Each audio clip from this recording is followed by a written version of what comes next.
I think it's really important how you give the message about wealth. She went, "Oh, okay." She got it. I said, "We were always rich." I said, "We just have a bit more money now." Great. Because richness in wealth is not just money.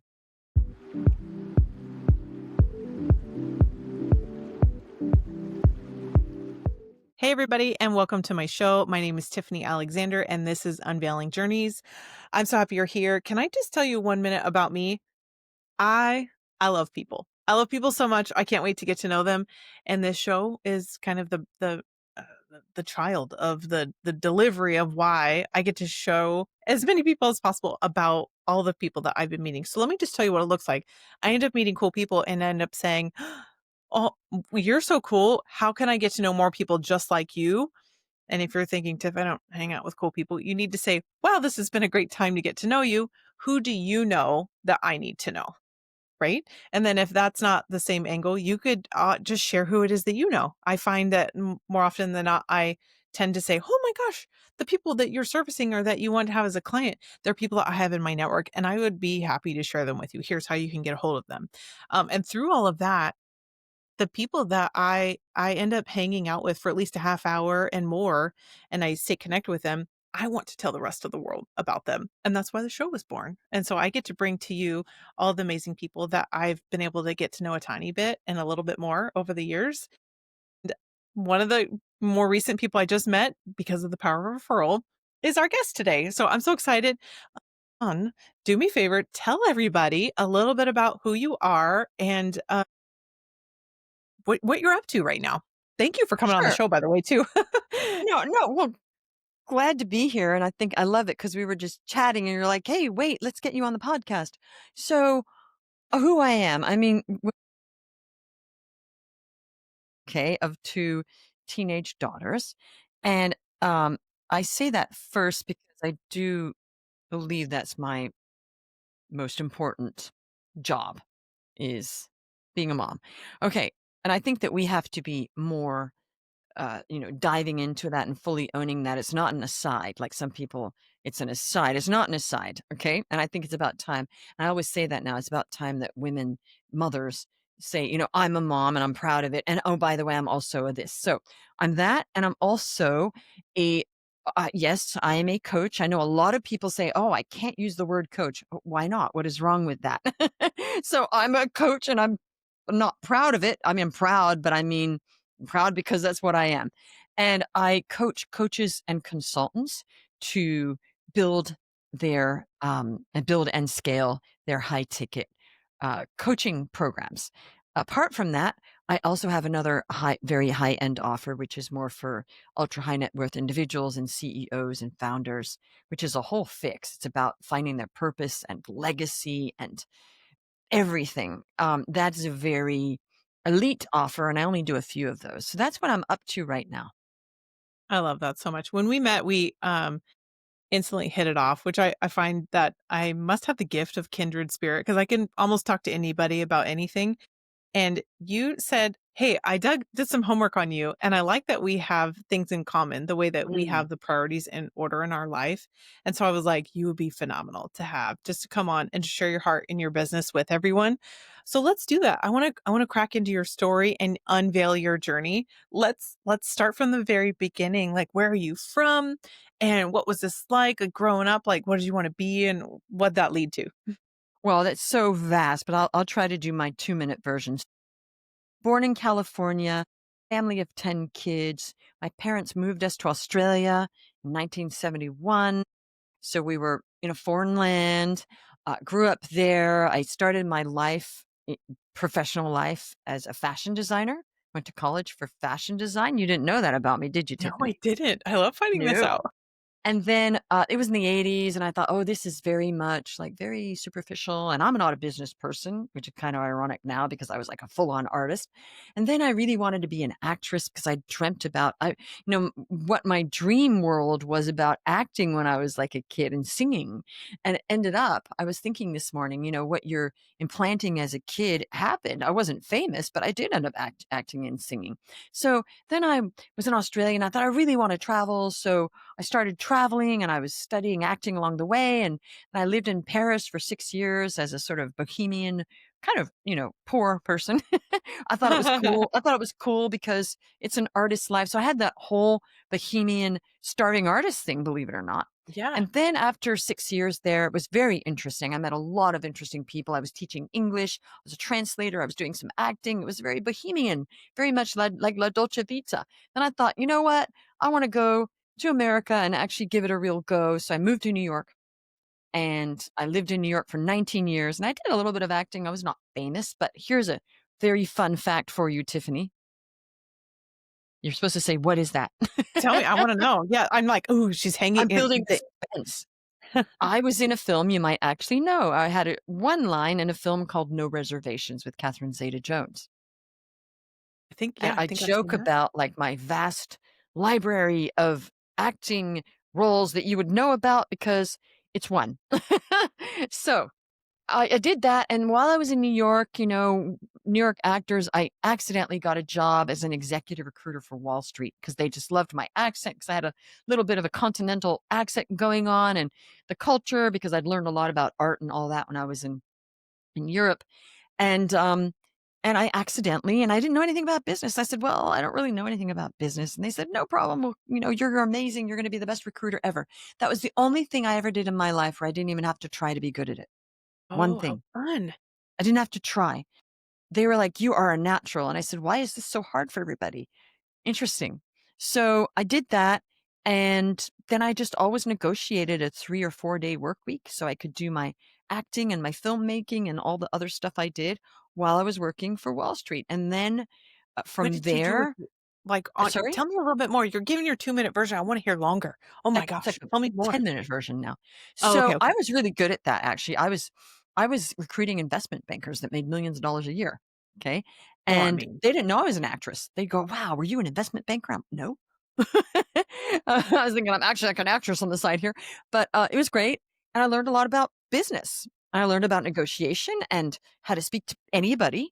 And that was highly valuable because that is sales. It's different kind of sales. Um, it's selling jobs to people that don't need them and convincing them that, yes, you do want this amazing job. You're going to make more money. So I did that. And then 9/11 happened because, I was around then. I was in New York. And actually, I was not in New York when it actually happened. I was in Paris shooting my first film. And luckily, I wasn't there. But then when I came back 2 weeks later, there was the aftermath, and we all lost our jobs because recruiting was dead at yeah. that point. Um, so then, yeah, so then I just was doing more acting and I did a lot of extras work. Lots. I was a cop in, Law& and Order, SVU a lot. I had my uniform. I still have the uniform, yeah. Um, and, people would recognize me on the streets. They'd say, "Hey, I saw you in that episode," just by being an extra. It was What? hilarious. Yes. That's phenomenal. They would stop me and say, "I saw you on" da, da, da." I'm like, I didn't even have any lines. So then, I got married very late when I was 40, and that didn't go so well, but I have 2 lovely children. And then I just did a little bit of consulting. And then after I was on my own, I realized I had to do something, like I had to make some money because I was in New York with a 1-year-old and a 4-year-old. Started a kids blog. Everybody loved it. Like How really got fun. world, but it didn't bring a lot of money in. But we got a lot of free clothes. My kids were the best dressed poor kids in New York. We had designer clothes shipped to us nonstop, a lot of loot, but I thought, well, you can't eat this. So then I thought, what do I do? And I looked at all my skills and I thought, I am a coach. I've been coaching actors, coaching people about things in life. I used to coach actors on their finances for free. Tell them how Wow. to structure their credit so that they didn't have to pay any interest. I know you keep saying like, "Oh, this business, new to business, new to business." You've had this thread of entrepreneurialism your whole life. Somewhere, but I had never had a business. But no, but Got what it was I am very good at reinventing myself. In fact, my friends that I've known since college, they say, "We don't know anyone that has reinvented themselves more than you." I said, "Really?" They're like, "Well, yeah, who do you know that's reinvented yourself and moved to different countries?" And I think what it is my mindset is you can always recreate because I'm very creative and I was never set. And they said, "We don't know anybody that like we've had 1 or 2 careers maybe." And you just keep changing and reinventing. And then, the blog and became very well known, but I just didn't make a lot of money. But it got me out there. It got me blogging and on social media because I wasn't on social media. And then I thought, okay, I thought I've got to do something. What do I do? I thought coaching. So I started as a life coach 13 years ago. And in about 4 minutes, I was coaching people on their businesses because I have a gift, Tiffany. You know what that gift is? No, tell me. I have a Midas touch. I'm very gifted at helping people make money. It's a Oh. natural thing. And even when I was not making money, I was helping my clients make money. And I thought, okay, I got to fix that thing where they're making money and I'm not. And then I did. So started coaching on life, and immediately everybody that was getting my coaching, they needed business help, and I was helping them to market. I learned how to market. I'm just creative. And my coach said, "You're not a life coach." She goes, "You're a business coach and you're very good at it without even knowing how to do this." And I said, "Okay." And then I started doing that. And then I became an executive leadership coach, and the rest is history. And then Well, 6 years I wanna ago, know I more started. about this. Mm, Like, life coach is the angle of, like, helping someone's life, and then business, you're like, how did that bleed into, like, the business? Because someone's talking about their life and they're saying, "Help, help, help my life," mm, right? But then you're uh-huh. like, "Well, what is your life?" If their life is their business, right? Like, I feel like someone talks about my They life. were just asking me for help with their businesses. And I said, "Okay." And I was really good at marketing.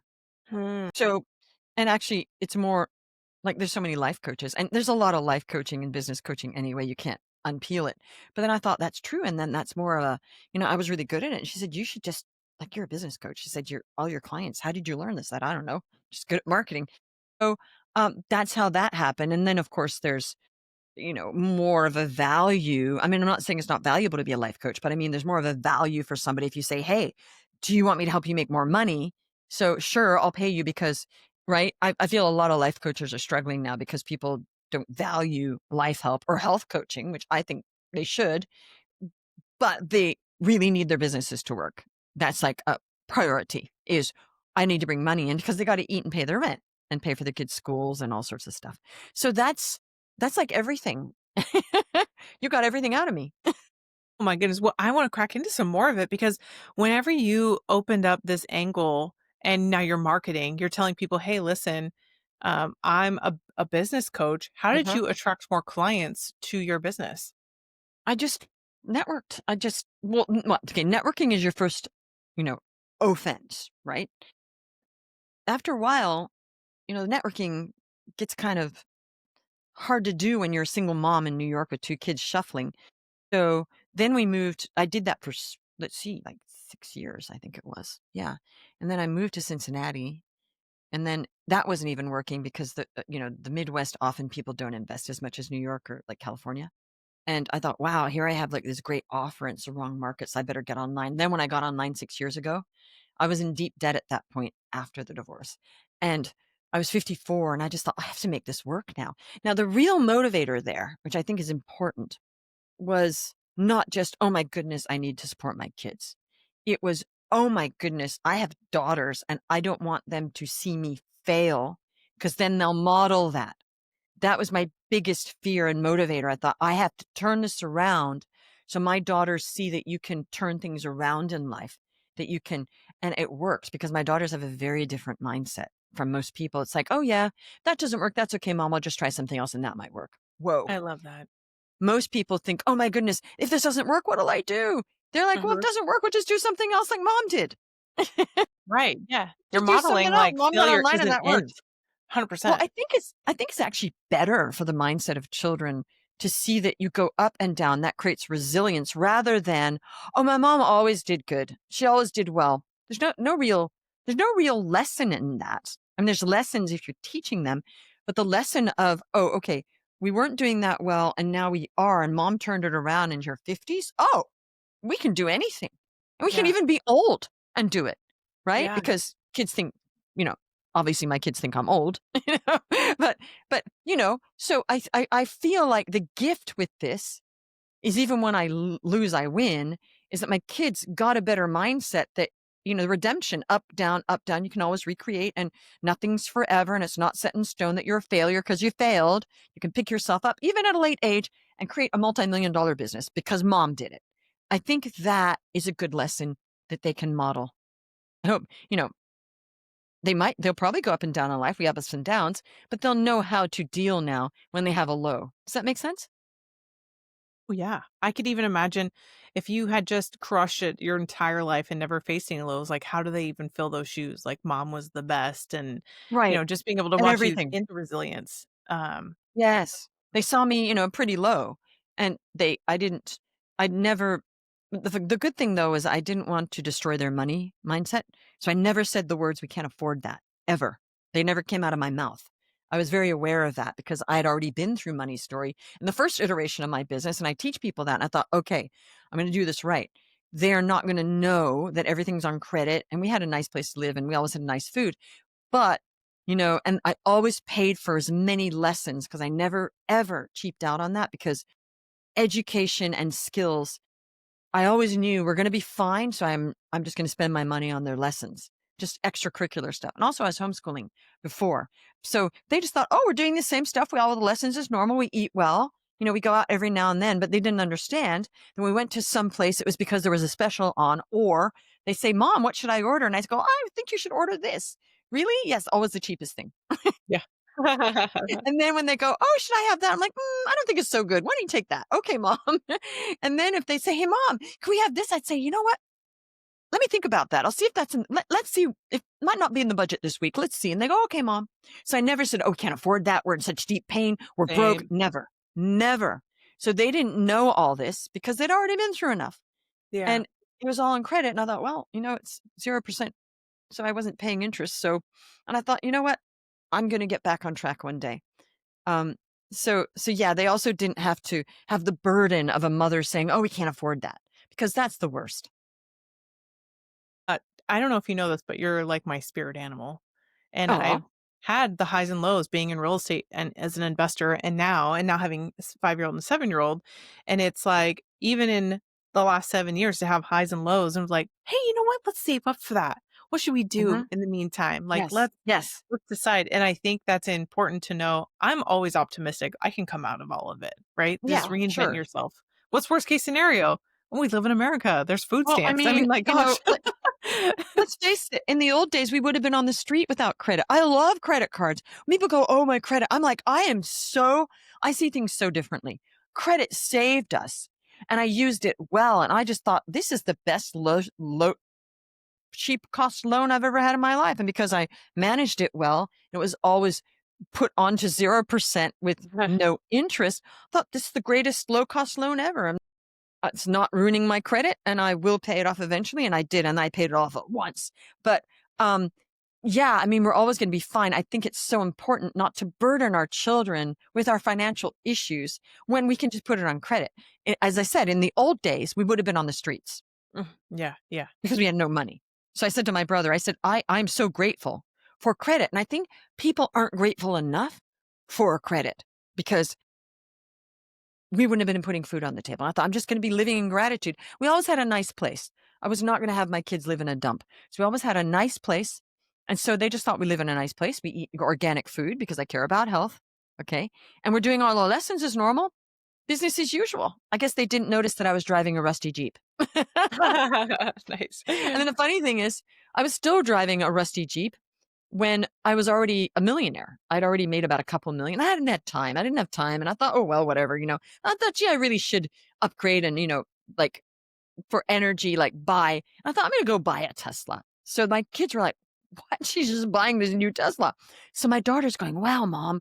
Ooh. She's like feeling the car. She's like, whoa. She goes, wow, I feel so special in here. I said, great. She goes, mom, so are we like rich now? And I said, we were always rich. We just have a bit more Oh. money now.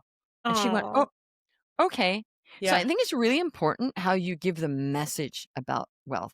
She went, oh, okay. She got it. I said, we were always rich. I said, we just have a bit more money now. Great.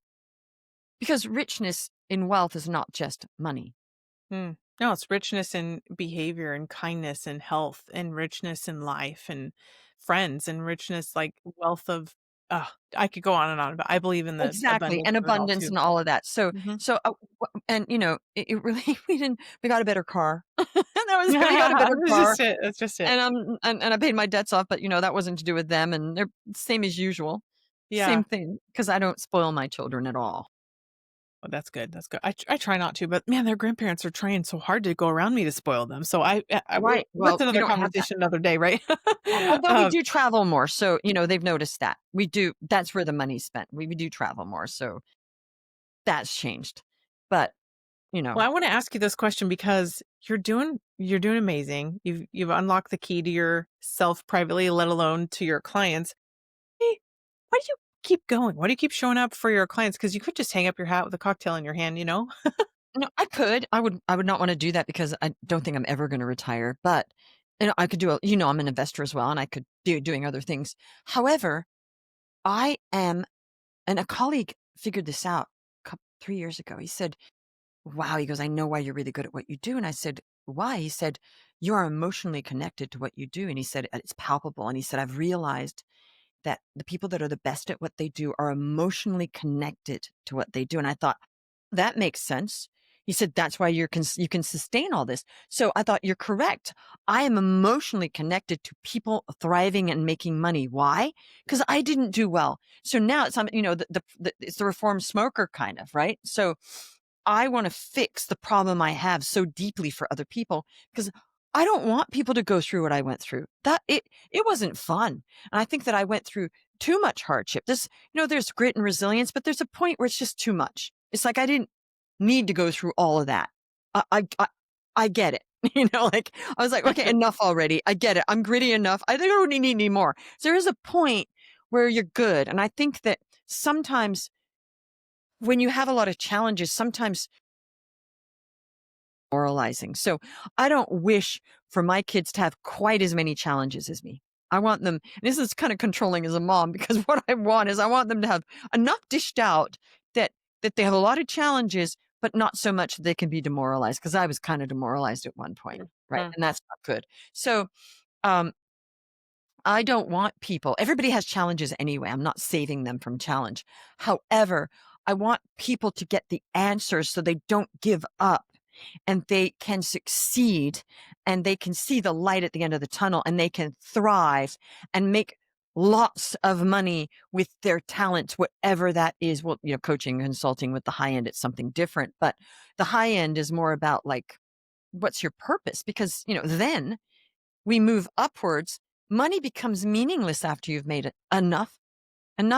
Like money becomes meaningless when you've made a couple million, actually, because when you made a few $1,000,000, you're good. If you invest it properly and get what's in store and you're going to be good if you do that well, right? Once you have about a few million in assets, you're kind of okay. Would you agree?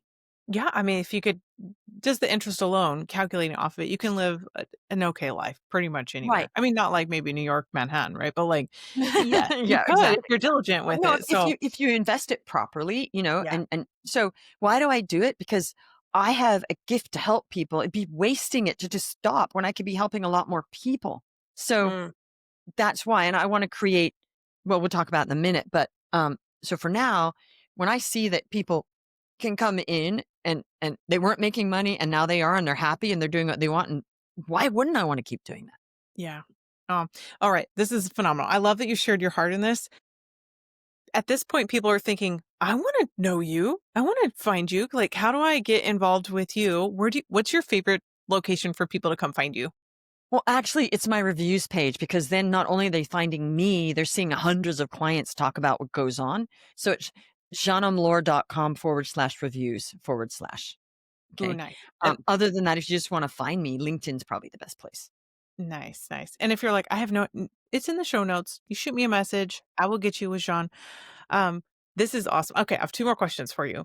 Um, what's on the horizon? What have you got going on next? Ooh, so on the horizon, I'm now getting more into, I'm working with different people on my purpose and my massive transformative purpose. I'm in Peter Diamandis' Abundance 360, so that's been a good influence for the last 2 years. And I really want to help millions of people to thrive, especially with AI. I'm not sure what that looks like, but that's going to be a very low cost offer. And also, I'm exploring self empowerment for women. And I might be creating this very low cost thing for, well, specifically the Indian market, because there's a lot of problems in India with for women. They're not empowered. So I actually met somebody and he's done this very, very, very, very, I mean, like a dollar, like a program for a dollar.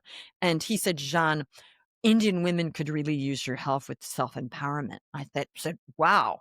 Okay. So I'm Right. exploring that. I don't know if I'll do that, but I just got goosebumps that like, self-empowerment for women.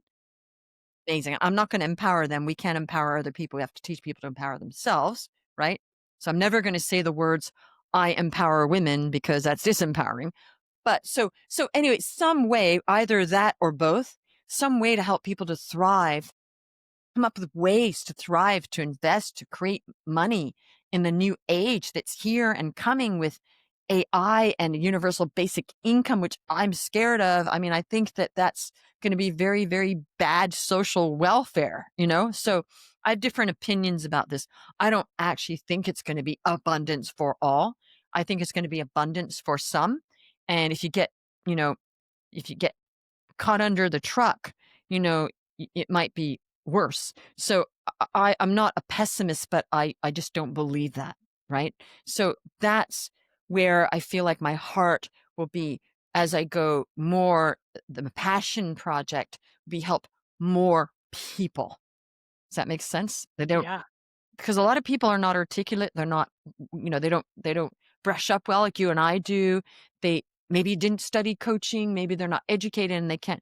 And as I said, they're not even articulate. What about those people?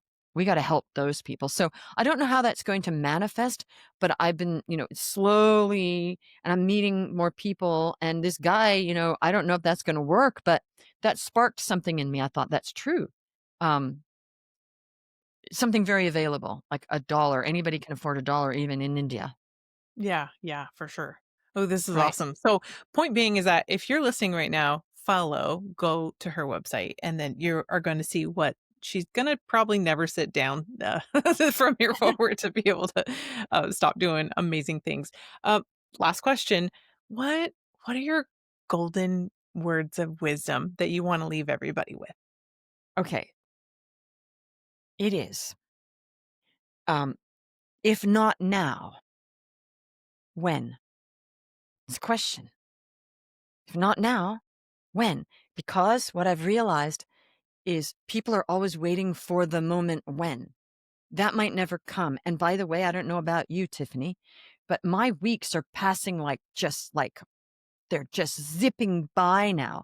And if we don't get a foot in the door and just start something, even if we're not clear on the whole path. And my talent is getting the foot in the door, like just one step